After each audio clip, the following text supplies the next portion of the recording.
A'udhu billahi minash shaitanir rajim. Bismillahir rahmanir rahim wa sallallahu ala nabiyil karim. A wannan rana ta 30 ga watan 12, ƙungiyar mawallafan Kwankwasiya ta ƙasa ƙarƙashin jagorancin ni Ahmad Tijjani Hussein Gandu, babban mai ba gwamna shawara a harkokin al'adu da nishadantarwa. A wannan rana sako ne zuwa ga zababben gwamnan jihar Kano, gwamna mai adalci, balaraban gwamna, injiniya Abba Kabir Yusuf. Wannan sako ne a wannan faifan bidiyo. Mun zaɓi mu zauna da kai ya mai girma gwamna akan mu zo mu tattauna bisa abubuwan da muke ji suna shirin faruwa na maganar komawa wata jam'iyya. Abubuwa sun ɗauki zafi, ba mu samu damar zama da kai ba, kuma mun maka uzuri bisa aiki irin na gwamna.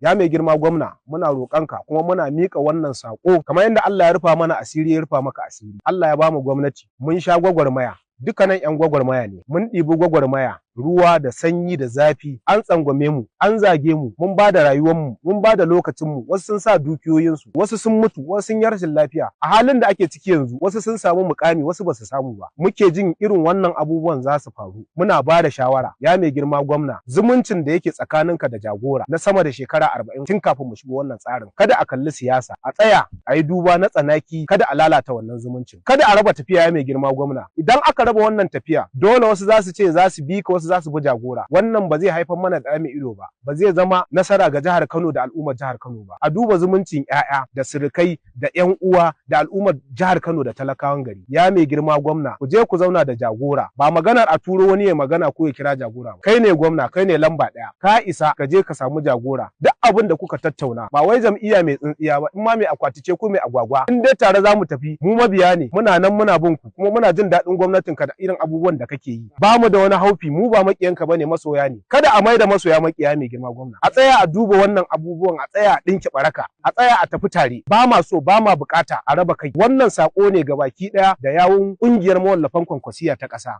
Muna roƙon Allah ya taimaki mai girma gwamna da jagoran mu Dr. Rabi Musa Kwankwaso.